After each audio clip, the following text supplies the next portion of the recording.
Welcome बच्चों। आज हम लोग फिजिक्स का नया chapter number 3 current electricity start करेंगे।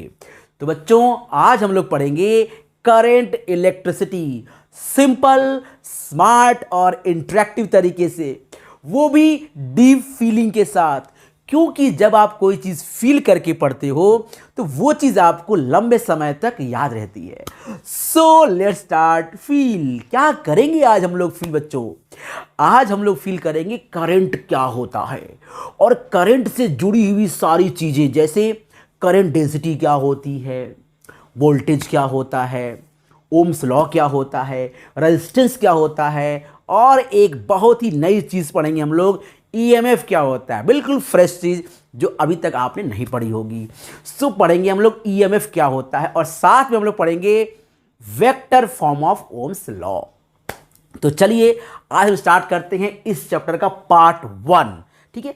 सो पहले हम लोग पढ़ने वाले हैं इलेक्ट्रिक करंट के बारे में। सो क्लास 10th में आपने पढ़ा था इलेक्ट्रिक करंट के बारे में, चार्ज अपॉन टाइम। ठीक है। सो वो गलत नहीं था, लेकिन आज हम लोग कुछ थोड़ा अलग नजरिए से इसको देखने की कोशिश करने वाले हैं। ठीक है। तो देखो यहां पर एक कंडक्टर है, ठीक है, और इस कंडक्टर में कुछ चार्ज पास हो रहे हैं, आप देख रहे हो। अब मान लो कि हमारा जो करंट है वो स्टेडी नहीं है, वेरिएबल है। और जब वेरिएबल होगा उस केस में आप एवरेज निकाल सकते हो। जैसे गाड़ी आपकी अगर स्पीड कम अधिक होती रहती है तो एग्जैक्ट स्पीड कैसे निकाल सकते हो? आप कैसे निकालोगे? Total distance upon total time. तो आप एक एवरेज निकाल सकते हो कि भाई दिल्ली से लेकर कानपुर के बीच में इतना डिस्टेंस है, इतना टाइम लगा, तो गाड़ी का एवरेज स्पीड इतनी हो गई। लेकिन पर्टिकुलर टाइम पर निकालना हो तो, एग्जैक्ट टाइम पर निकालना हो तो कैसे निकालेंगे हम लोग? अब वही चीज हम लोग यहां समझने की कोशिश करेंगे। जो हमने 10th क्लास में पढ़ा था वो था for steady current.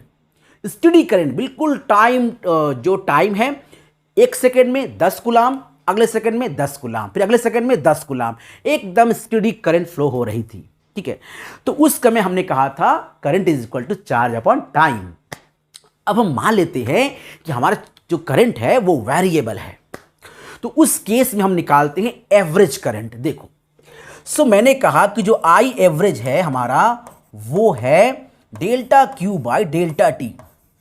Delta T समय में एक टाइम इंटरवल था, उस टाइम इंटरवल में इतना चार्ज पास हो गया। ठीक है। अब हम चाहते हैं कि पर्टिकुलर टाइम बताइए, एक एग्जैक्ट टाइम पर बताइए कि कितना चार्ज फ्लो हो रहा था। तो हम कैसे बता सकते हैं? एग्जैक्ट टाइम पर, एकदम 1 सेकेंड से भी कम, 1 मिली सेकेंड से भी कम एग्जैक्ट टाइम पर हम कैसे बताएंगे कि कितना चार्ज फ्लो हो रहा था? तभी तो निकाल सकते हैं करंट हम लोग। तो हमने क्या किया, एक दिमाग लगाया, हमने लगाया आई की वैल्यू निकाली, यहां लगा दिया limit delta T tends to 0। अब देखो अब ये जो टाइम है ना वो बहुत स्मॉल हो गया, 0 नहीं बट 0 से कम भी नहीं, मतलब एग्जैक्ट टेंस टू 0। अब जितना छोटा आप समझ सकते हो उतना छोटा समझ लो अपने आप।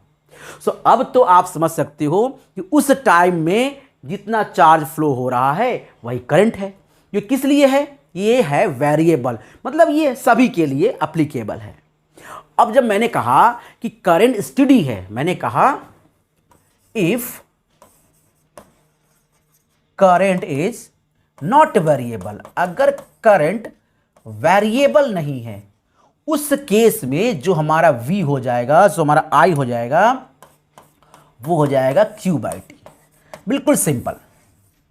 जो आप पढ़ते हो वो भी गलत नहीं पढ़ते हो, वो पढ़ते हो आप स्टेडी करंट के लिए, जहां पर करंट वेरिएबल नहीं होता वहां पे आप एक टाइम इंटरवल देखते हो, 10 सेकेंड, 20 सेकेंड, 15 सेकेंड, 5 सेकेंड, और उसमें कितना चार्ज पास होता है आप देख लेते हो और चार्ज अपॉन टाइम कर लेते हो, आपको करंट मिल जाता है।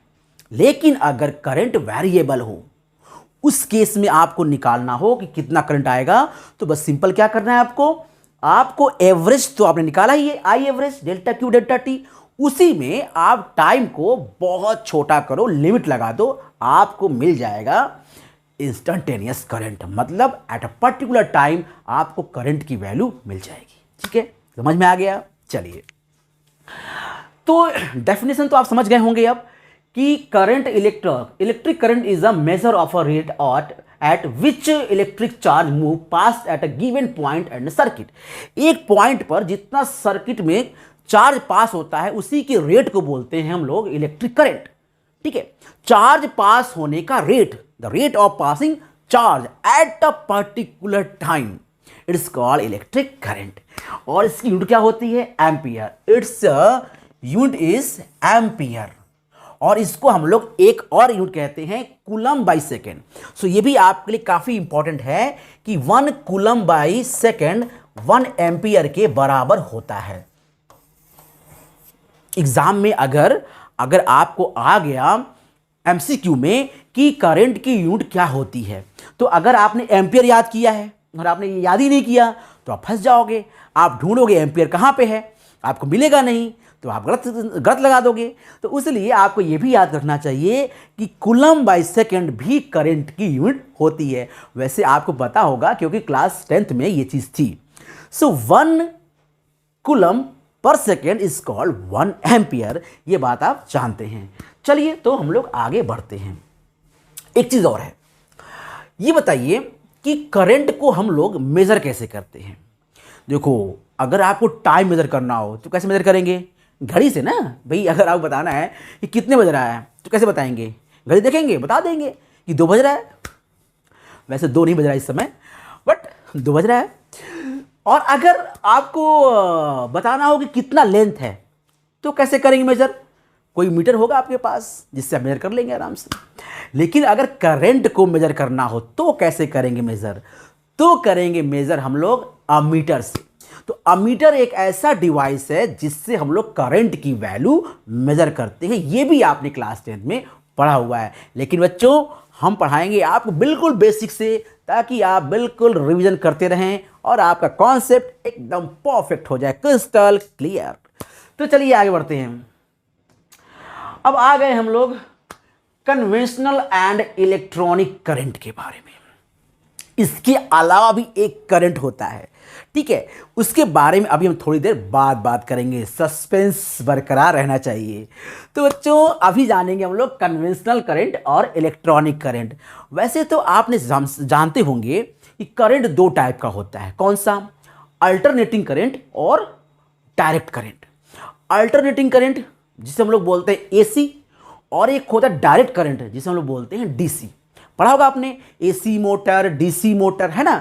सो 2 तरह करंट होते हैं। एक जो आपने देखा होगा बैटरी से निकलती है करंट, जिसको हम लोग बोलते हैं डीसी करंट, और एक होती है जो कि यहाँ पे घरों में सप्लाई आती है ट्रांसफार्मर के थ्रू, वो क्या होती है? एसी।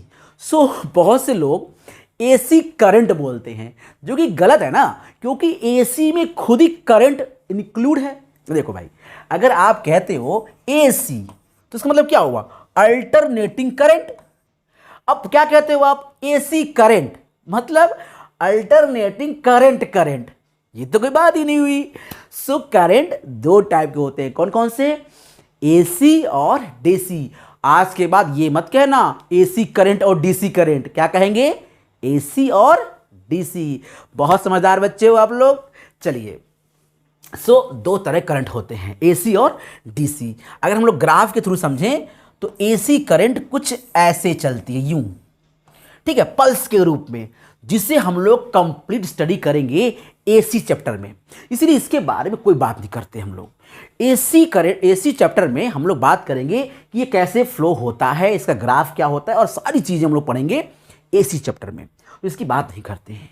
एक होता है डीसी करंट, जो कुछ ऐसे फ्लो होता है, बिल्कुल कोई भी पल्स नहीं होता, इसे बोलते हैं डायरेक्ट करंट, कोई पल्स नहीं होता, ठीक है।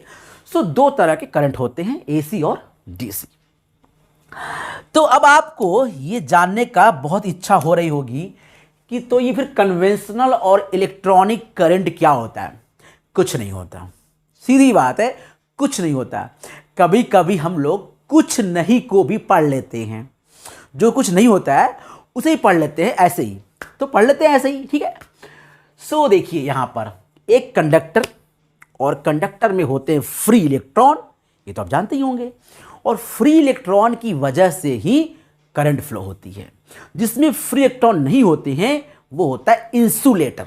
ये तो पता ही होगा ना आप लोगों को कि जिसमें फ्री इलेक्ट्रॉन नहीं होते वो होता है इंसुलेटर, और कंडक्टर में फ्री इलेक्ट्रॉन होते हैं जिनके मूव करने की वजह से ही करंट फ्लो होता है। ठीक है, तो यहां पर हमने कंडक्टर को दो डायग्राम लिखा है, एक ही कंडक्टर है, दो डायग्राम बना दिया मैंने। ठीक है, और एक बात समझिए, कंडक्टर में हमेशा फ्री इलेक्ट्रॉन मूव करता है, प्रोटॉन नहीं मूव करता है, इलेक्ट्रॉन मूव करता है जो कि फ्री होता है, मतलब जिसका डिस्टेंस न्यूक्लियस से ज़्यादा होता है, और इलेक्ट्रोस्टैटिक फोर्स वीक होता है। भाई जो इलेक्ट्रॉन अपने पेरेंट्स से मतलब न्यूक्लियस से दूर होगा उस पर फोर्स कम लगेगा, और जब फोर्स कम लगेगा तो वो निकल जाएगा, मतलब मूव करने के लिए रेडी रहेगा वो, जिसे कहते हैं हम लोग फ्री इलेक्ट्रॉन। खैर ये तो आप जानते ही हैं। चलिए, सो यहां पर हम दिखा रहे हैं कि जो इलेक्ट्रॉन है, ये इलेक्ट्रॉन आप देखो राइट की तरफ मूव कर रहा है, राइट की तरफ यानी लेफ्ट टू राइट, तो हम बोलते हैं इसको इलेक्ट्रॉनिक करंट। मतलब इलेक्ट्रॉनिक करंट आप देखिए यहां पर, सो इलेक्ट्रॉनिक करंट यहां पर मूव हो रहा है लेफ्ट टू राइट, तो डायरेक्शन ऑफ इलेक्ट्रॉनिक करंट यहां पर है लेफ्ट टू राइट। आप देख रहे हो यहां पर डायग्राम के थ्रू इलेक्ट्रॉन इधर मूव कर रहा है, और मैंने अभी आपसे कहा कि इलेक्ट्रॉन ही मूव करता है, तो फिर यहां पर हम एज्यूम कर लेते हैं कि प्लस चार्ज किधर मूव करता होगा। ठीक है, क्योंकि पूरी जो हमारी करंट इलेक्ट्रिसिटी है उसमें हम प्लस चार्ज को ही मूव कराएंगे, जबकि मूव क्या होता है, नेगेटिव चार्ज, लेकिन हम सब कुछ एज्यूम करेंगे कि प्लस चार्ज मूव कर रहा है, टेस्ट चार्ज मूव कर रहा है। हमने फर्स्ट और सेकंड चैप्टर में पढ़ रखा है plus charge, test charge, unit charge, तो खैर आप जानते हैं। ठीक है, सो मैंने कहा अभी आपके कि कुछ खास नहीं है, ये होता ही नहीं है, लेकिन हम पढ़ लेते हैं कि प्लस चार्ज मूव कर रहा है राइट टू लेफ्ट, अगर minus charge left to right move कर रहा है तो इसका मतलब है प्लस चार्ज मूव कर रहा है राइट टू लेफ्ट। ये देखो ध्यान से, सो इसे ही कहते हैं कन्वेंशनल करंट, जो कि एक्चुअल में करंट होती है, जो हम देखते हैं। हम क्या देखते हैं, हम देखते हैं जो करंट का डायरेक्शन होता है वो जस्ट इलेक्ट्रॉन के फ्लो होने के डायरेक्शन के जस्ट अपोजिट होता है।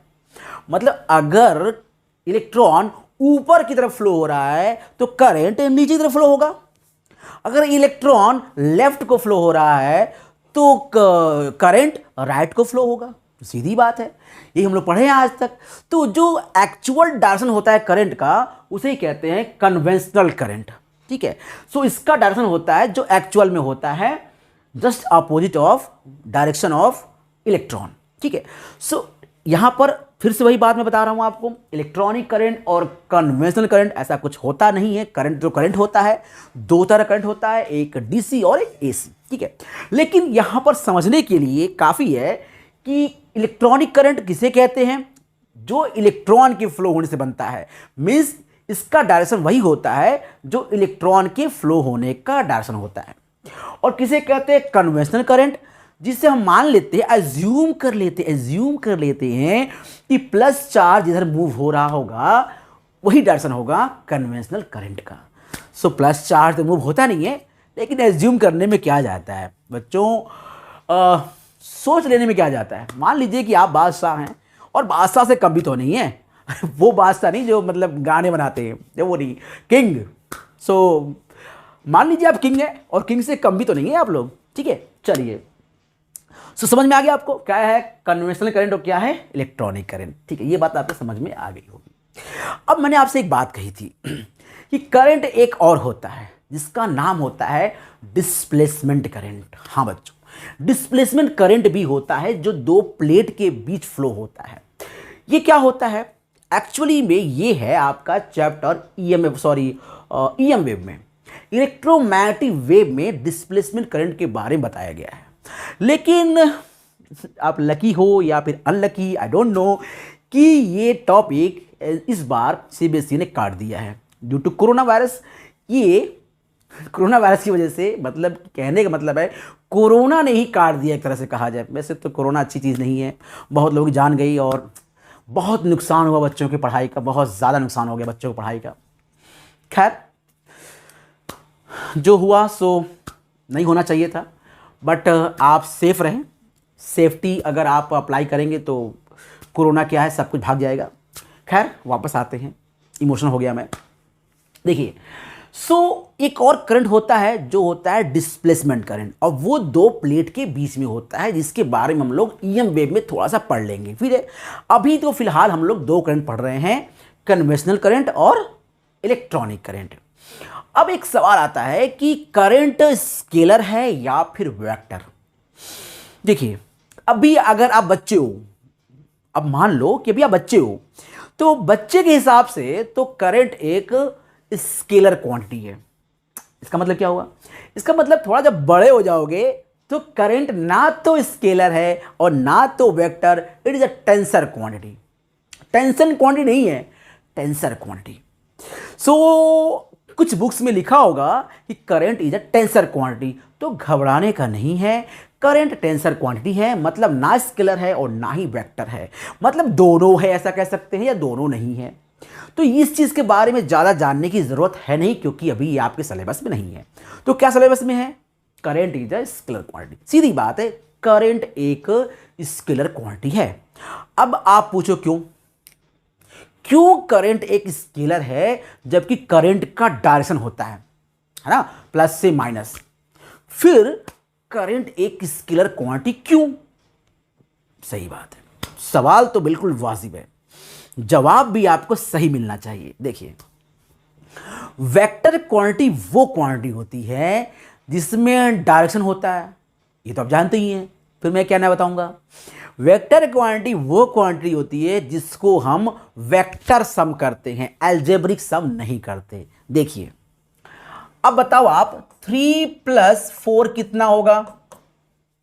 अब ये कैसा सवाल है, सिंपल सी बात है, 7 होगा। तो 3 + 4 7 हो जाएगा, ठीक है।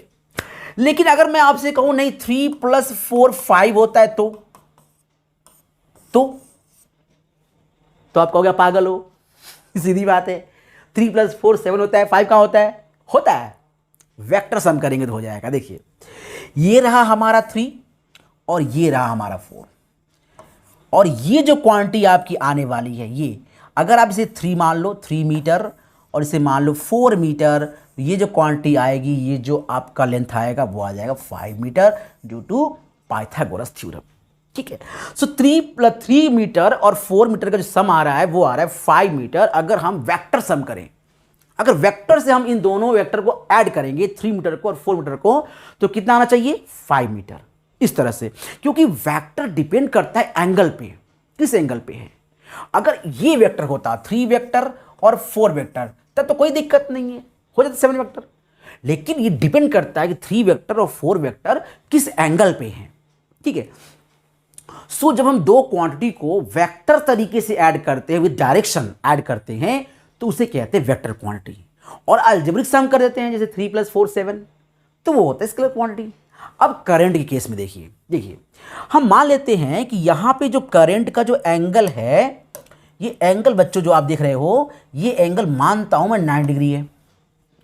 तो उसके हिसाब से अगर मैं यहां बोलूं 3 एम्पियर करंट फ्लो हो रही है और यहां पे 4 एम्पियर फ्लो हो रही है, तो यहां कितना होना चाहिए? अगर वेक्टर होता तो 5 एम्पियर, बट ऐसा नहीं है। 3 एम्पियर + 4 एम्पियर = 7 एम्पियर। अब आप बताओ कौन सी क्वांटिटी है, वेक्टर या स्केलर?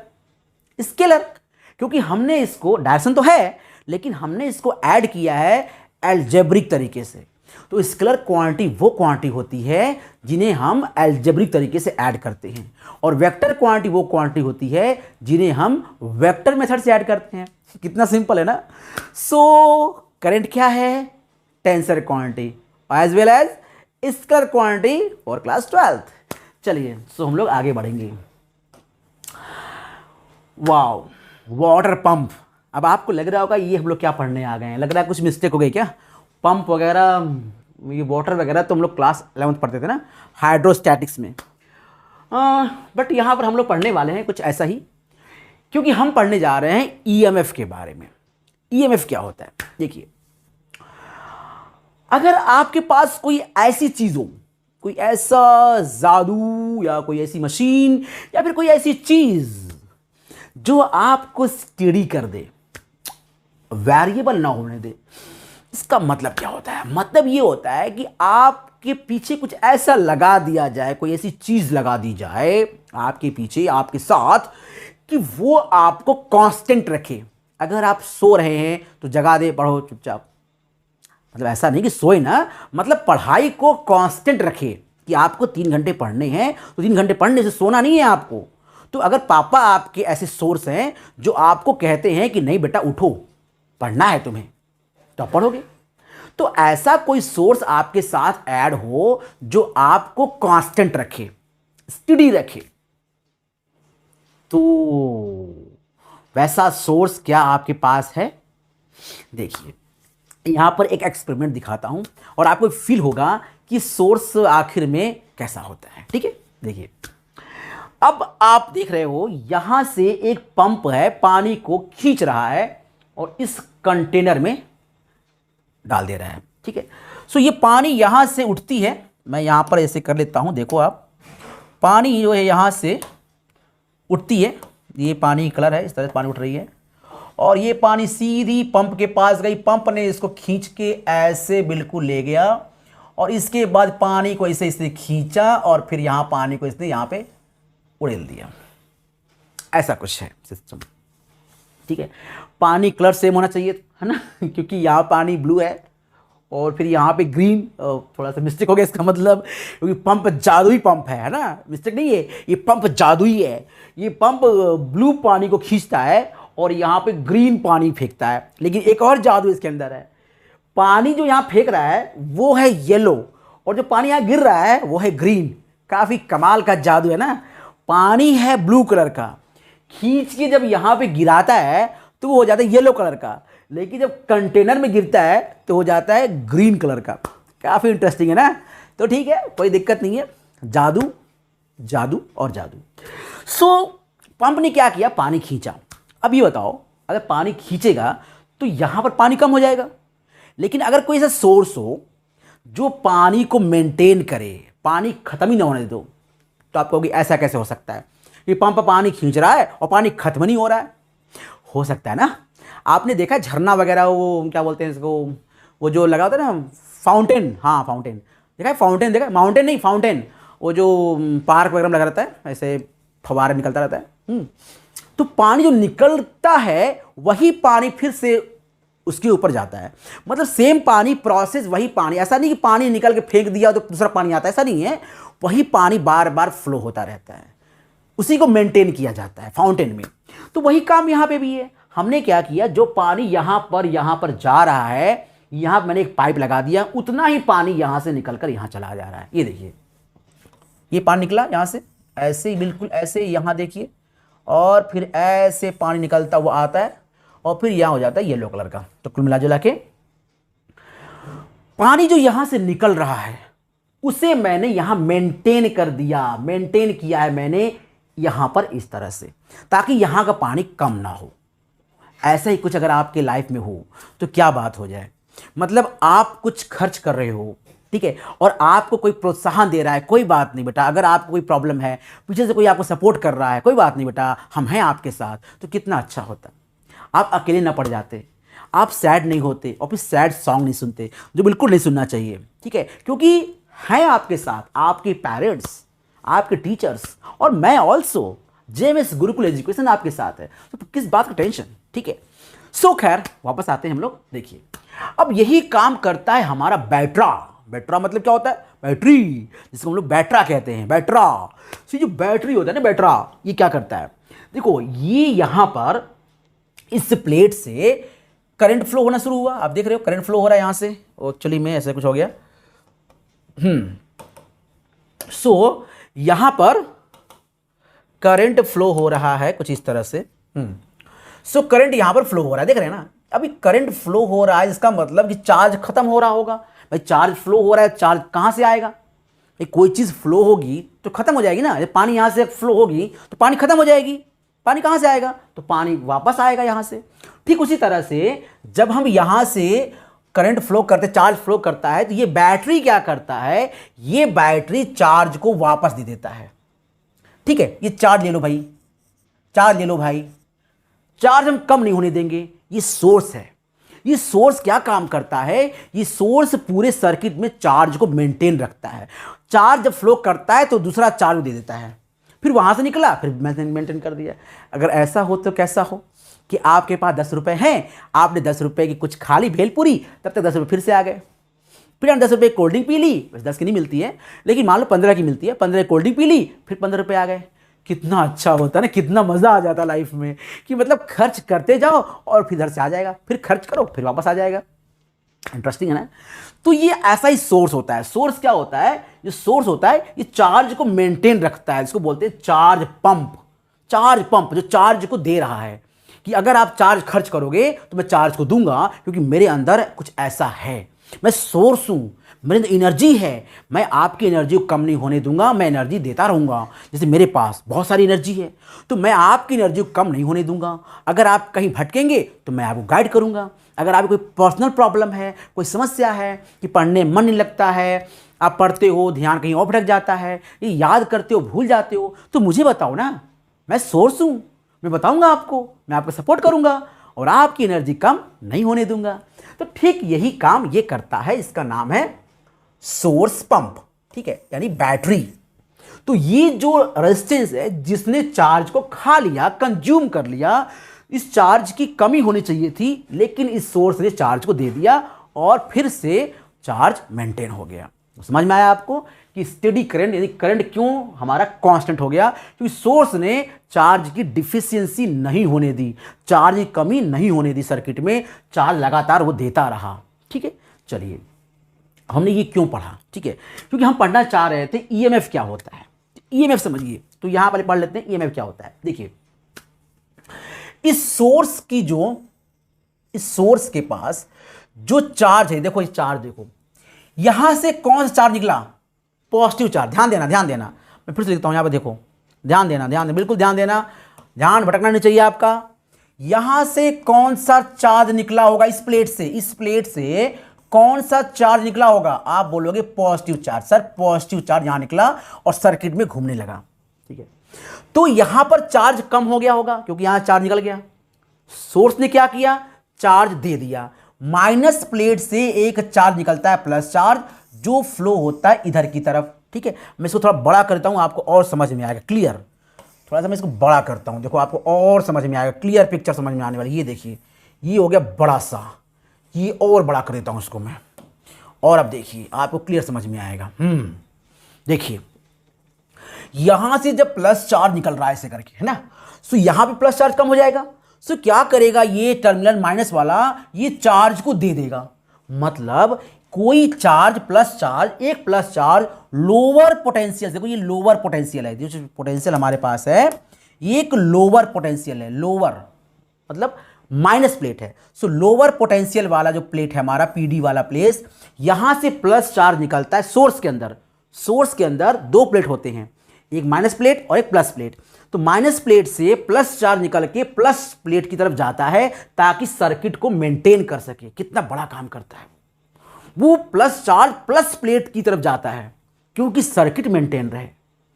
और इसी को कहते हैं ईएमएफ, सोर्स का ईएमएफ। सोर्स का ईएमएफ क्या है, वो एनर्जी है जिस एनर्जी की वजह से ये प्लस चार्ज इस प्लेट की तरफ जाता है। सो सोर्स का ईएमएफ, ईएमएफ क्या होता है, ईएमएफ होता है energy. EMF is a energy of source. मैं फिर समझा दूं आपको, EMF is a energy of source. उस एनर्जी से क्या होता है, उस एनर्जी से by which positive charge emit from minus plate and go towards plus plate. So minus charge उस एनर्जी से प्लस चार्ज माइनस प्लेट से निकलकर प्लस प्लेट की तरफ जाता है। सिंपल बात।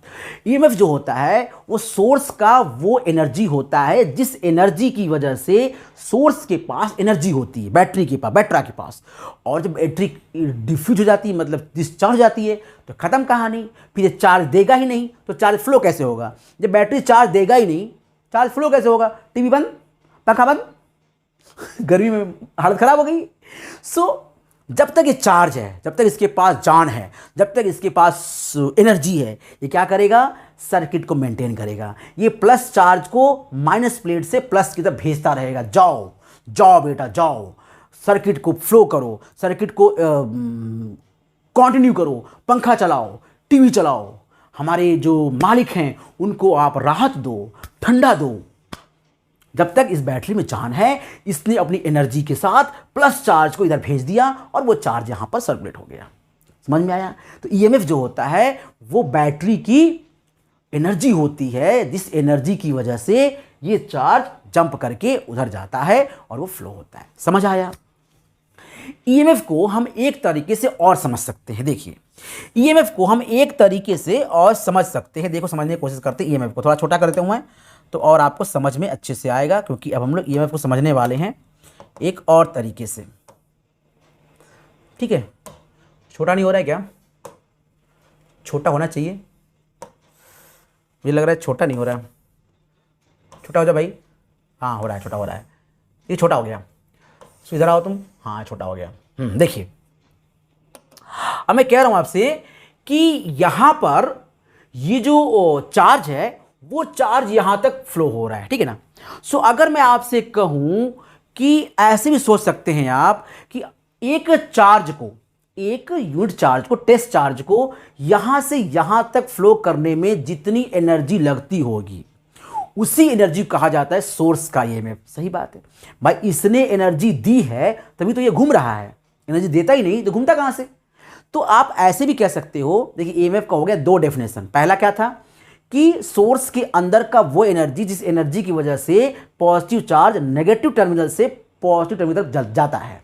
दूसरा क्या हो गया कि एक पॉजिटिव चार्ज जिस एनर्जी से एक सर्किट में पूरा कंप्लीट करता है, एक सर्किट को पूरा कंप्लीट करता है एक टेस्ट चार्ज, उस एनर्जी को कहा जाता है ईएमएफ। ये हो गया दूसरा डेफिनेशन। ठीक है? और तीसरा भी हो सकता है, ऐसे कह सकते हो कि सर्किट को आप ओपन कर दो। ठीक है? खोल दो सर्किट को, यहां रेजिस्टेंस हटा दो। सर्किट को जब आप क्लोज ओपन कर दोगे उस समय जो बैटरी का पोटेंशियल डिफरेंस होगा इन दोनों के बीच वही होगा ईएमएफ। तो ईएमएफ के हो गए तीन definition. When circuit open, the potential difference between two terminals of the battery is called EMF of the battery. मतलब अगर सर्किट ओपन है तो बैटरी के दो टर्मिनल के बीच का पोटेंशियल डिफरेंस ही ईएमएफ कहा जाता है, सोर्स का, यानी बैटरी का। और दूसरा क्या था? इस टर्मिनल से लोअर पोटेंशियल डिफरेंस के प्लेट से हायर पोटेंशियल डिफरेंस के प्लेट तक चार्ज को ले जाने में जो एनर्जी लगती है सोर्स को, वही होता है सोर्स का ईएमएफ। और तीसरा क्या था कि एक टेस्ट चार्ज को अगर आप सर्किट में कंप्लीट करवाते हो तो जिस एनर्जी से वो कंप्लीट करता है वो एनर्जी होता है ईएमएफ। तो ईएमएफ को मैंने इतने सारे एग्जाम्पल से आपको समझाया है, बहुत डिटेल्स में, आपको अच्छा लगा होगा। और फिर भी कोई प्रॉब्लम हो तो पक्का कमेंट करिएगा। आगे बढ़ते हैं, बहुत लेट हो चुका है हम लोग को। तो difference of EMF and potential difference, क्या डिफरेंस होता है? सो फर्स्ट डिफरेंस दैट कि the EMF cell is the maximum potential difference between the two electrodes of the cell when the cell is an open circuit. Cell को अगर आप open कर देते हो, सर्किट को अगर आप ओपन कर देते हो, सेल को ओपन मत कर देना, उठा के बैटरी को खोल दिया।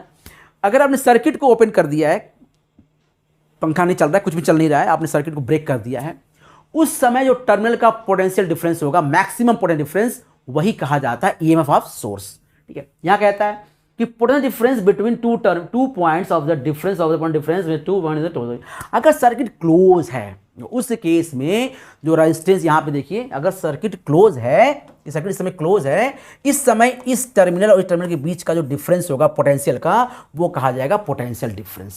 सो पोटेंशियल डिफरेंस तब होता है दो पॉइंट के बीच का डिफरेंस जब सर्किट क्लोज होता है। और ईएमएफ किसे कहते हैं? जब सर्किट ओपन होता है तब जो होता है पीडी यानी पोटेंशियल डिफरेंस, वो कहा जाता है ईएमएफ। ठीक है? फिर कहा जाता है कि EMF is independent of resistance of circuit. देखिए, ईएमएफ है, बैटरी को भाई चार्ज देना है, उसके पास जो एनर्जी है वही एनर्जी वो खर्च करेगा। बाहर आपने क्या लगाया उससे कोई मतलब नहीं, उसके पास जो एनर्जी है उसी एनर्जी को वो देगा चार्ज को फ्लो करने के लिए। आपने बाहर क्या लगाया है, कितना रेजिस्टेंस लगाया है, उससे कोई मतलब नहीं है। तो बाहर के रेजिस्टेंस से ईएमएफ का कोई मतलब नहीं होता है। तो यही बोला गया है, EMF is independent of resistance of circuit and dependence upon the nature of electrodes and electrolyte. मतलब कि जो ईएमएफ होता है बाहर के रेजिस्टेंस से इंडिपेंडेंट होता है, कोई फर्क नहीं होता उसका, उसे कोई दिक्कत नहीं उसको है। लेकिन जो अंदर का इलेक्ट्रोड्स है उससे मतलब है, और जो उसके अंदर लिक्विड यानी इलेक्ट्रोलाइट है उससे मतलब है।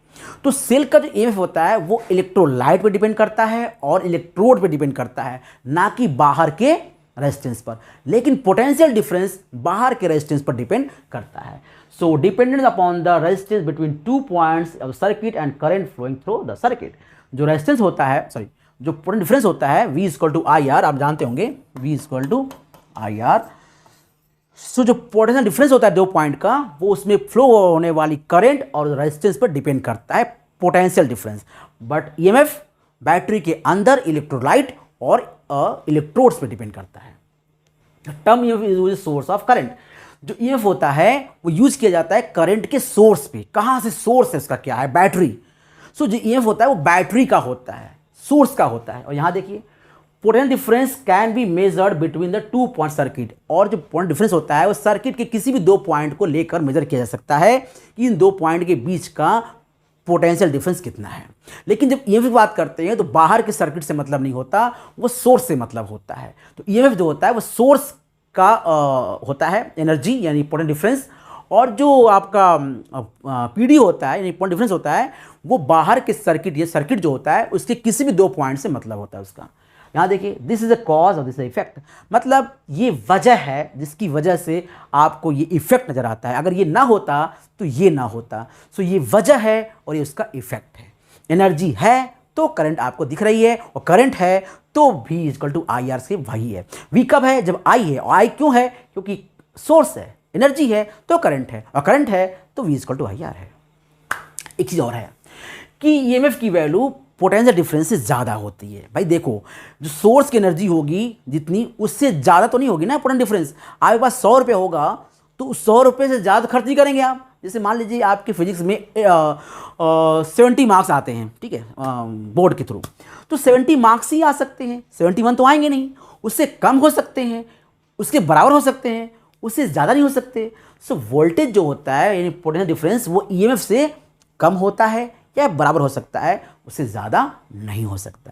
ठीक है, समझ आ गया। चलिए, बहुत सारी बातें हो गई हैं, अब हम लोग आ गए हैं अपने ओम्स लॉ पर। It's very important.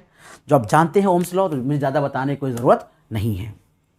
Ohm's law क्या कहता है कि सर्किट में जो पोटेंशियल डिफरेंस होता है वो करंट के प्रोपोर्शनल होता है। सो मैं लिख देता हूँ यहाँ पर, it is called V proportional to I।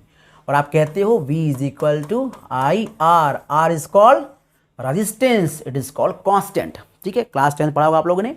V proportional to I यानी वोल्टेज जो होता है करंट के प्रोपोर्शनल होता है। जितना ज़्यादा करंट फ्लो होगा उतना ही ज़्यादा पोटेंशियल डिफरेंस होगा, या फिर पोटेंशियल डिफरेंस जितना ज़्यादा होगा करंट उतना ही ज़्यादा फ्लो होने वाला है। So V proportional to I, V = IR, R = resistance is called constant. ठीक है, V और I का ग्राफ है ये। सो ये V है और यहाँ पर ये I है, यहाँ I हट गया है। सो ये I और ये V, इनके बीच का ये ग्राफ है जो ऐसा आता है। और इससे एक बात और समझ लीजिए आप, 2 तरह के कंडक्टर होते हैं। एक होता है ओमिक कंडक्टर, एक होता है नॉन ओमिक कंडक्टर। किसे कहते हैं ओमिक कंडक्टर? ओमिक कंडक्टर वो होता है जो ओम्स लॉ को फॉलो करता है, सीधी बात है। V = IR को फॉलो करने वाला जो कंडक्टर होता है उसे कहते हैं ओमिक कंडक्टर। सो ओमिक कंडक्टर वो होता है जो ओम्स लॉ को फॉलो करता है, और नॉन ओमिक कंडक्टर वो होता है जो ओम्स लॉ को फॉलो नहीं करता है। सो अगर ये एग्जाम में आता है तो आप बता सकते हो कि ओमिक कंडक्टर वो है जो ओम्स लॉ को फॉलो करता है, नॉन ओमिक कंडक्टर वो होता है जो ओम्स लॉ को फॉलो नहीं करता है। अब एक बात ये है कि हम कैसे जानेंगे कि कंडक्टर जो है वो ओम्स लॉ को फॉलो करता है नहीं करता है? सीधी बात है। अब आप बताओ कि आपको कैसे पता चलेगा कि भाई साहब आप ओम्स लॉ को फॉलो करते हो नहीं करते हो? बताइए। तो सीधा सवाल है, आप बोलो कि मुझे V और I ग्राफ बताओ अपना। चलो बताओ तुम्हारा V और I ग्राफ क्या है? बोला सर ऐसा है। ठीक है, तुम फॉलो करते हो, जाओ। दूसरे बोला बताओ तुम्हारा V I ग्राफ क्या है? बोला मेरा V I ग्राफ ऐसा कुछ है। तुम फॉलो नहीं करते ओम्स लॉ को, चलो साइड में जाओ। तीसरा बोला तुम्हारा ग्राफ कैसा है? बोला मेरा ग्राफ तो ऐसा है, स्ट्रेट लाइन है लेकिन ओरिजिन से नहीं जा रहा है, तो फॉलो नहीं करते, बिल्कुल फॉलो नहीं करते, जाओ निकलो। भाई सीधी बात है, ओम लॉ को फॉलो करने वाला ग्राफ जो होगा वो स्ट्रेट लाइन होगा और ओरिजिन से पास करने वाला होगा, सीधी बात है। अगर ओरिजिन से पास नहीं कर रहा है तो स्ट्रेट लाइन होने कोई मतलब नहीं, और या फिर ओरिजिन से पास कर रहा है और स्ट्रेट लाइन नहीं है तो भी कोई मतलब नहीं। तो straight line passing through origin, अगर ऐसा ग्राफ है वी आई ग्राफ, तो वो ओमिक कंडक्टर है, ओम्स लॉ को फॉलो करता है। समझ आया आपको? तो ये हो गया ओमिक और नॉन ओमिक कंडक्टर, ये आपको समझ में आ गया होगा। कुछ बातें और समझ लेते हैं हम लोग। ये अमीटर है, ये क्या मेजर करता है? करंट। ये वोल्ट मीटर है, ये क्या मेजर करता है? वोल्टेज, मतलब पोटेंशियल डिफरेंस। सो अमीटर जो होता है वो मेजर करता है करंट, वोल्ट मीटर मेजर करता है potential difference, that is voltage. ये है गैल्वेनोमीटर। गैल्वेनोमीटर का सिंबल होता है जी या फिर एरो। गैल्वेनोमीटर हम लोग पढ़ेंगे उसमें क्या बोलते हैं नेक्स्ट चैप्टर में, जब हम पढ़ेंगे मैग्नेटिज्म तो वहाँ पढ़ेंगे हम लोग गैल्वेनोमीटर। गैल्वेनोमीटर से अमीटर और वोल्ट मीटर दोनों बनाया जा सकता है। सो गैल्वेनोमीटर वोल्ट मीटर और अमीटर दोनों का काम करता है, ठीक है। सो ये बात आप समझ लीजिए पहले। अब देखो यहाँ पर ये है रेजिस्टेंस, जिसे बोलते हैं हम लोग नॉट वेरिएबल रेजिस्टेंस, मतलब कांस्टेंट रेजिस्टेंस होता है। 5 ओम है तो 5 ओम ही रहेगा, बढ़े घटेगा नहीं। ये होता है वेरिएबल रेजिस्टेंस, मतलब हम इसके रेजिस्टेंस की वैल्यू बढ़ा घटा सकते हैं। तो दो तरह का रेजिस्टेंस, एक कांस्टेंट और एक वेरिएबल। तो ये है हमारा कांस्टेंट रेजिस्टेंस, जिसका वैल्यू एकदम फिक्स होती है, जिसको हम लोग ऐसे शो करते हैं, या तो ऐसे या तो ऐसे। और एक होता है वेरिएबल रेजिस्टेंस, जिसको हम या तो ऐसे शो करते हैं या तो फिर ऐसे शो करते हैं। तो this is called representation of variable and constant resistance, ठीक है। अब यहाँ देखो, ये एक सर्किट बनाया हुआ हमने, ठीक है। इस सर्किट में ये है रेजिस्टेंस, ठीक, ये है वोल्ट मीटर, हमने यहाँ लिख देता हूँ यहाँ पे, ये वोल्ट मीटर, ये हमारा अमीटर, ये हमारा बैटरा यानी बैटरी। करंट प्लस से फ्लो हो रही है, यूं यूं यूं यूं यूं फ्लो करके चली गई। वोल्टेज को मेजर करते हैं तो हम पैरेलल में लगाते हैं, वोल्टेज को मेजर करते हैं तो पैरेलल में लगाते हैं, करंट को मेजर करते हैं तो सीरीज में लगाते हैं। क्लास 10 में पढ़ चुके हैं क्या? अमीटर को सीरीज में लगाते हैं, वोल्ट मीटर को पैरेलल लगाते हैं। तो ये वोल्ट मीटर है, इसको पैरेलल लगा के इसका वोल्टेज नापते हैं कि इन दोनों के बीच कितना वोल्टेज है, ए और बी के बीच कितना वोल्टेज है, ये नापता है वोल्ट मीटर, लगाते हैं पैरेलल। और इस सर्किट में कितना करंट है ये बताता है हमारा अमीटर। और इन दोनों की रीडिंग को अगर हम डिवाइड कर दें तो क्या मिल जाएगा? रेजिस्टेंस। देखो V is equal to I R, R is equal to V by I. मतलब इसकी रीडिंग वोल्ट मीटर की, इसकी रीडिंग, इन दोनों को डिवाइड कर देंगे तो इस रेजिस्टेंस की वैल्यू मिल जाएगी। सिंपल है। सो ये है सर्किट हमारा। आगे बढ़ते हैं हम लोग, और आगे हम लोग अब 12th क्लास के जो प्योर हमारा मैटर है, जिसमें कि जो 12th क्लास का ही सिलेबस है, ये कभी 10th क्लास में नहीं था, तो इसको पढ़ेंगे हम लोग। स्टार्ट करते हैं, ठीक है। देखिए, पढ़ने वाले हम लोग करंट डेंसिटी, कंडक्टेंस और कंडक्टिविटी। तो सबसे पहले हम लोग पढ़ लेते हैं कंडक्टेंस और कंडक्टिविटी। बहुत आसान है, इसलिए पहले इसको पढ़ लेते हैं, इसके बाद हम लोग इसको पढ़ेंगे, ठीक है। तो ठीक, देखिए, आपने नाम सुना होगा रेजिस्टेंस का। रेजिस्टेंस अभी सुना है, रेजिस्टेंस का नाम। रेजिस्टेंस का रेसिप्रोकल अगर आप करते हो, रेजिस्टेंस का रेसिप्रोकल 1/r, तो आपको मिल जाता है कंडक्टेंस, जिसे हम लोग C से कर डिनोट, और कई जगह करते हैं इसको G से डिनोट। तो आप C से कर सकते हैं या फिर आप इसको G से भी कर सकते हैं, ठीक है। तो reciprocal of resistance is called conductance. So conductance क्या है? किसी भी कंडक्टर का कंडक्टेंस ये बताता है ये कितना गुड कंडक्टर है। अगर कंडक्टेंस ज़्यादा है तो बेस्ट कंडक्टर है, कंडक्टेंस कम है तो पुअर कंडक्टर है। सीधी बात है। देखो, अगर कंडक्टेंस ज़्यादा होगा तो रेजिस्टेंस कम होगा, और कंडक्टेंस कम होगा तो रेजिस्टेंस ज़्यादा होगा। सिंपल सी बात है।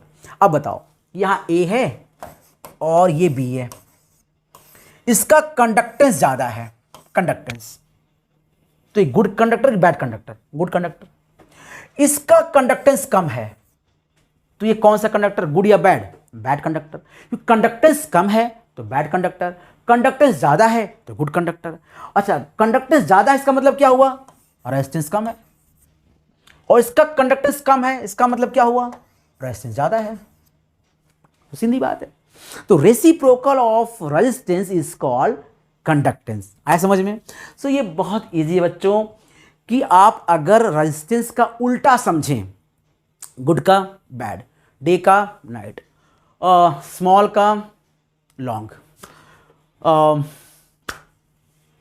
गोरा का काला, अच्छा का बुरा, जो भी समझ सकते हैं आप लोग। इसका मतलब ये हुआ कि अगर कंडक्टेंस ज़्यादा है तो रेजिस्टेंस कम है, कंडक्टेंस कम है रेजिस्टेंस ज़्यादा है। तो good conductor is a bad insulator और good insulator is a bad conductor. ठीक है, तो ये कंडक्टेंस।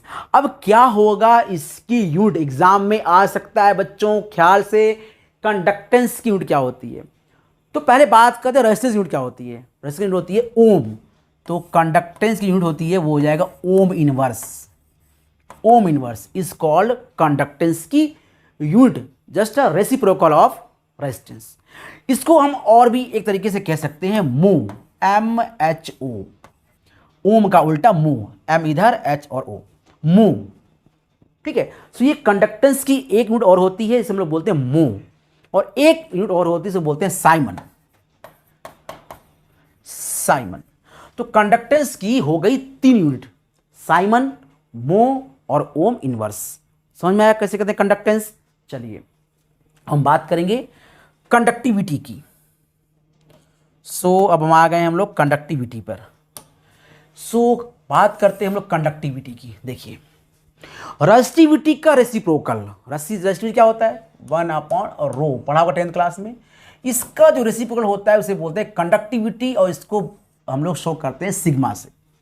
तो सिग्मा इज कॉल्ड कंडक्टिविटी।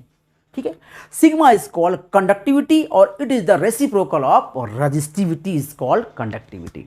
ठीक है, और इसकी यूनिट क्या होती है, तो पहले समझिए कि क्या होता है यूनिट रेजिस्टिविटी का। तो रेजिस्टिविटी की यूनिट होती है ओम मीटर, ओम मीटर।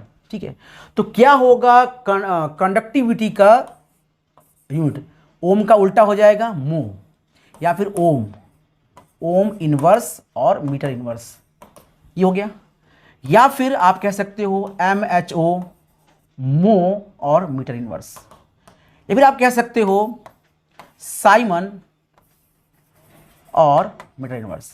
तो ये हो गया आपकी कंडक्टिविटी की यूनिट। आप रेजिस्टिविटी की यूनिट से ही आप कंडक्टिविटी यूनिट निकाल सकते हो। तो बच्चों अब हमने पढ़ लिया है कंडक्टिविटी और कंडक्टेंस। अब पढ़ने वाले हैं क्या होता है करंट डेंसिटी। ठीक है, तो चलिए करंट डेंसिटी भी पढ़ ही लेते हैं। कुछ ऐसा यहाँ पर डायग्राम दिया हुआ है काफ़ी अच्छा सा। ये एक एरिया है, प्लेट है, और इस एरिया से करंट पास हो रही है कुछ। ठीक है, और ये जो आप देख रहे हो इस सरफेस का परपेंडिकुलर, ये है एरिया वेक्टर, जो हम लोग पढ़ चुके हैं पहले। ठीक है, फ्लक्स जब पढ़ा था हम लोगों ने, फ्लक्स, तो वहाँ पढ़ा था हमने एरिया वेक्टर क्या होता है, perpendicular of the surface is called area vector. तो ये एरिया वेक्टर ब्लैक कलर का, तो यहाँ देखिए। कहता है हमारा current density J is equal to current flow per unit area. Simple बात भाई, current flow per unit area is called current density. Current density, current flow per unit area is called current density. इस area में कितना current flow हो रहा है, लेकिन शर्त क्या है, शर्त यह है कि हमें चाहिए परपेंडिकुलर वाला करंट, परपेंडिकुलर वाला करंट।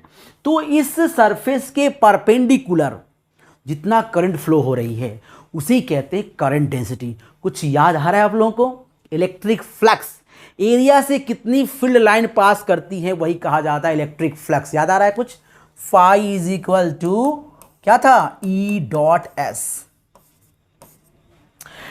ये था फ्लक्स का मतलब कि एक सरफेस से परपेंडिकुलर कितनी इलेक्ट्रिक फील्ड लाइन पास करती है वो होता है फ्लक्स। ठीक वैसे ही एक एरिया के परपेंडिकुलर कितनी इलेक्ट्रिक करंट पास होती है वही होता है करंट डेंसिटी। तो current passing through any area perpendicular is called current density. समझ में आया। तो क्या होगा इसका यूनिट, तो इसका यूनिट हो जाएगा, ये हो जाएगा एम्पियर और ये हो जाएगा meter square. So current density की यूनिट हो गई एम्पियर मीटर स्क्वायर, जो आपको यहां पे दिया हुआ है। इट इज कॉल्ड, यूनिट नहीं दिया यहाँ पर बट यहाँ पे ये दिया हुआ है, हाँ दिया हुआ है यहाँ पर देखिए, जे है जैसा यूनिट एम्पियर मीटर पर मीटर स्क्वायर, तो हमने यहाँ लिख दिया यहाँ पर। और जे की वैल्यू क्या होती है, total current upon total area, जो हमने यहां लिखा हुआ है J equal to I upon A.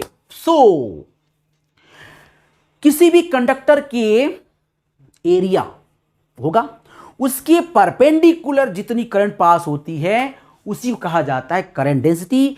Current passing through per unit area, यहां देखिए current I a conductor is defined as the current per unit area. जो डेंसिटी होता है वो होता है करंट पर यूनिट एरिया, यानी current per unit area is called density. ठीक है, चलिए अब मैं आपको एक चीज बताने वाला हूं इसके बारे में, बहुत ही इंटरेस्टिंग चीज है, आपको जान के बहुत अच्छा लगने वाला है। सुपर्ब। देखो अभी आपने कहा कि J is equal to I upon A, ठीक है। सो यहां से हमें मिल गया, अगर हम वेक्टर देखेंगे तो ये हो गया वेक्टर दिस वन। सो हम कहेंगे I is equal to J vector dot A vector. अब देखो दो वेक्टर का डॉट प्रोडक्ट, दो वेक्टर का डॉट प्रोडक्ट क्या होता है, स्केलर क्वांटिटी।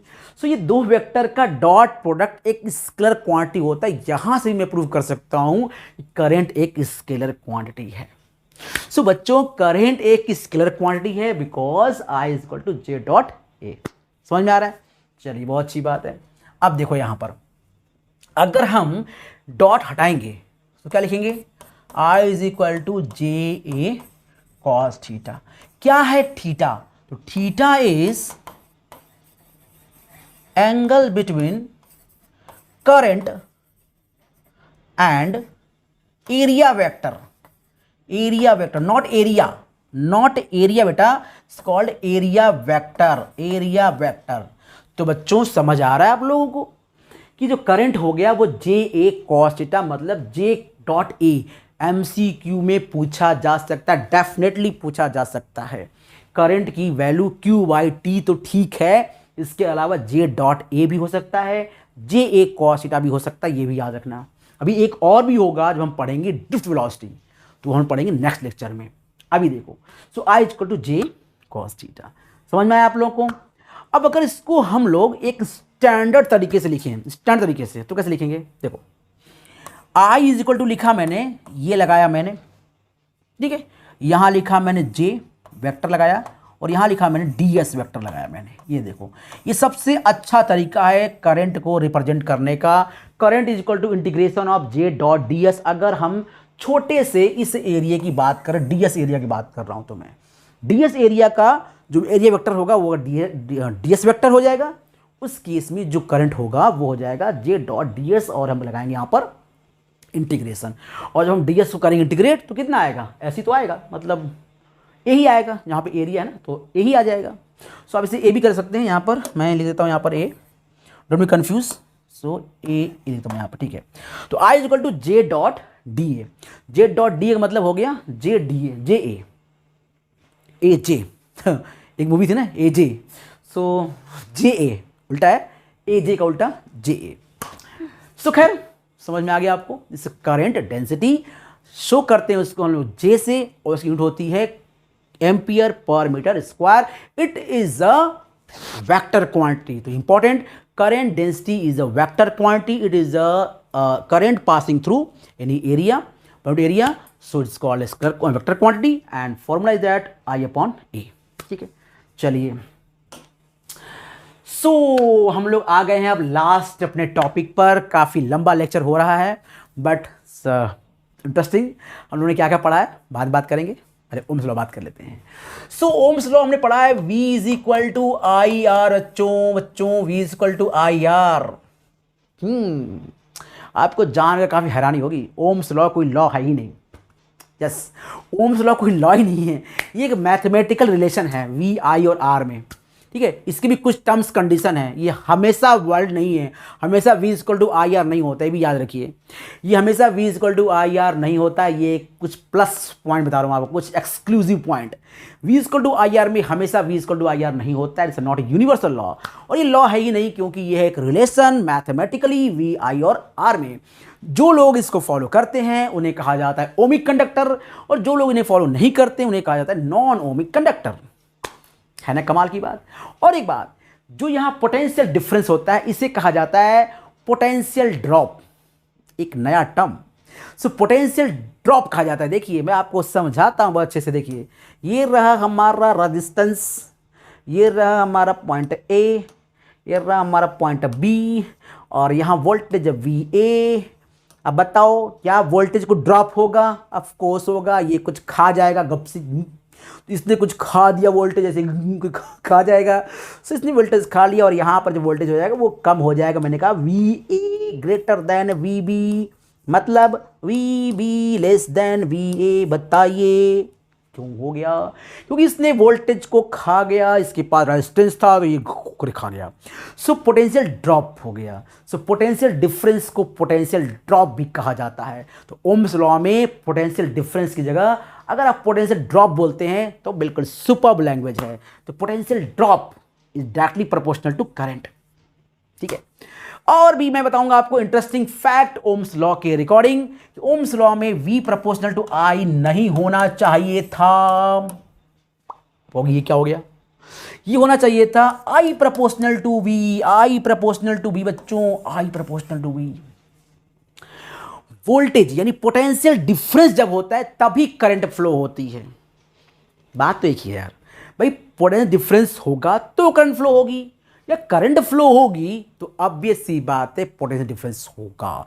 पानी फ्लो होगा तभी जब दोनों में डिफरेंस होगा हाइट का।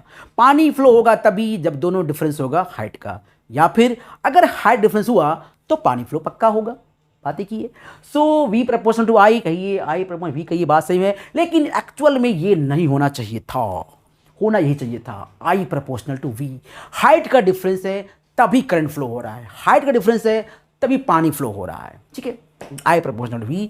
सो आप कहते हैं I is equal to CV, it is called conductance. और फिर आप लगाते हैं I is equal to C होता है 1/R और V, और यहां से आ जाता V is equal to IR। तो सही जो डेरिवेशन है वो ये है। तो क्या आप गलत पढ़ते हैं? ऐसा नहीं है भाई। देखो I प्रोपोर्शनल V को आप V प्रोपोर्शनल I लिख सकते हैं। ठीक है, आप C को 1/R, R को 1/C लिख सकते हैं, नो मैटर। तो बात देखी है, लेकिन जो सही तरीका है, सही टेक्निक है बच्चों, ये नहीं है, V प्रोपोर्शनल टू I नहीं है।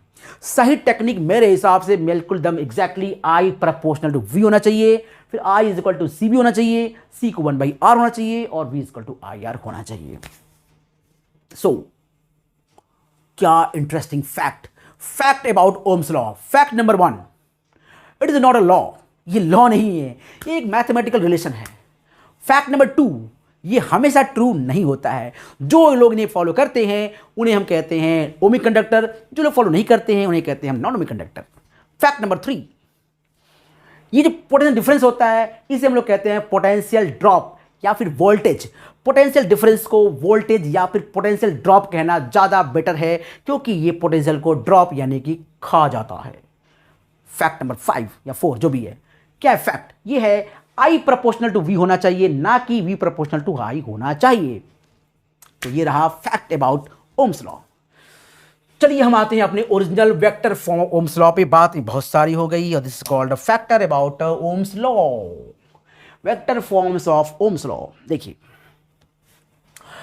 अच्छा ये बताइए, आपने ये पढ़ा होगा V is equal to IR।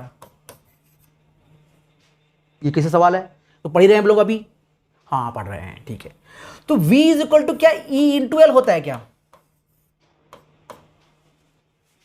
Chapter 1 पढ़ा था हम लोगों ने। V इज इक्वल टू क्या होता है? Electric field into distance. ठीक है, या फिर आप कहो V is equal to E into R, या फिर कहो V is equal to E into L। हाँ same. So V is equal to IR को लिखा मैंने, V इज इक्वल लिखा E इंटू L। ठीक है, I। अच्छा R क्या होता है? R एक होता है R is equal to rho L by A. Class 10th में पढ़ा था हम लोगों ने, R is equal to rho L by A. Use करिए यहां पर। So rho L by A. कुछ कटा? बिल्कुल कट गया सर। क्या कटा? ये LL कट गया। क्या बचा? E इज इक्वल टू बचा I रो बाई ए। कुछ दिख रहा है आपको? I बाई जो A है वो हो गया J। सो E लगाइए वेक्टर, यहां लगाइए रो, यहां लगाइए J, बन गया vector form of Ohm's law.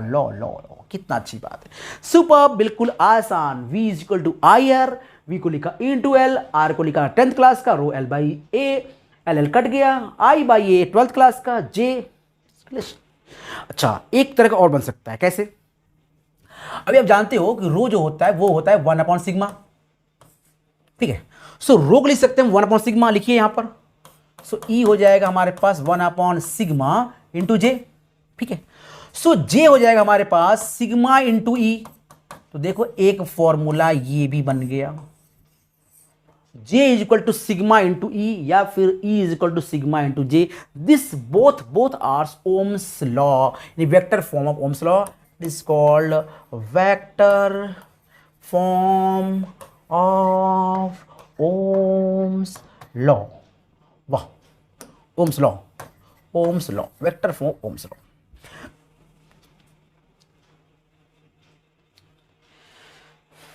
तो ये हम लोग पढ़ लिया। तो कैसा लगा बच्चा आज का हम लोग का ये क्लास, जिसमें हम लोगों ने पढ़ा था करंट के बारे में, करंट क्या होता है, करंट की सारी कहानी, conventional current, electronic current, AC, DC. इसके साथ मैंने करंट डेंसिटी पढ़ा, कंडक्टेंस पढ़ा, रेजिस्टेंस पढ़ा, कंडक्टिविटी पढ़ा, करंट डेंसिटी पढ़ी हम लोगों ने, ओम्स लॉ पढ़ा, वेक्टर फॉर्म ओम्स लॉ पढ़ा, क्या क्या नहीं पढ़ा, बहुत सारी कुछ पढ़ लिया हम लोगों ने। और दो बातें। पहली बात कि अगर आपको समझ में फिर भी नहीं आया होगा, क्योंकि पहली क्लास है ये, अगर आपको समझ में नहीं आया होगा तो कमेंट करके लिखिए, क्योंकि अगर आपका थोड़ा सा भी कॉन्सेप्ट वीक होगा तो आगे प्रॉब्लम होने वाली है, क्योंकि एमसीक्यू पैटर्न है। कॉन्सेप्ट अगर क्लियर नहीं रहा तो बच्चा लोग आपको नंबर नहीं मिलने वाला, क्योंकि तुक्का तो लगेगा नहीं, इसलिए आपको कॉन्सेप्ट होना चाहिए क्लियर, स्टेप मार्किंग है नहीं। तो पहली बात यह है, कॉन्सेप्ट क्लियर करिए। प्रॉब्लम हो तो कमेंट करिए, अपनी प्रॉब्लम बताइए, मैं सलूशन दूंगा, जैसे भी दूंगा, लेकिन दूंगा पक्का 100%। नंबर 2, अगर आपको अच्छा लगा हो, मेरी पढ़ाई समझ में आई हो, और आपको लग रहा हो कि इतनी स्मार्ट क्लास, ऐसी स्मार्ट क्लास इस तरह से फील करके फ्री में कोई पढ़ा सकता है, कोई ऐसा है, तो बिल्कुल हमारे साथ जुड़ो और अपने दोस्तों को बोलो कि यार ये सब्सक्रिप्शन के चक्कर में ना पड़ें। साल भर का सब्सक्रिप्शन, 2 साल का सब्सक्रिप्शन, जब आपको फ्री पढ़ाया जा रहा है सब कुछ, जब आपको कॉन्सेप्ट समझाया जा रहा है, आपको फील कराया जा रहा है, वो भी स्मार्ट क्लास पे, आपको थ्योरी, इसके साथ डेरिवेशन, उसके साथ एमसीक्यू, जब सब कुछ कराया जा रहा है वो भी फ्री ऑफ कॉस्ट, तो सब्सक्रिप्शन क्यों लेना? क्यों पता नहीं दौड़ा 4 बैच और पता नहीं कौन कौन से बैच ज्वाइन करना, क्या जरूरत है? सो अगर आपको लग रहा है कि आप मेरे साथ अपने फ्यूचर को सिक्योर कर सकते हैं, सपनों को पूरा कर सकते हैं, और आप बिल्कुल डेफिनेट टॉप कर सकते हैं, ये मेरा यकीन है आपके ऊपर। तो बिल्कुल आप अपने दोस्तों को जोड़िए और चैनल को सब्सक्राइब भी करिए, लाइक और शेयर तो करना बनता है बॉस। तो आज क्लास में इतना ही।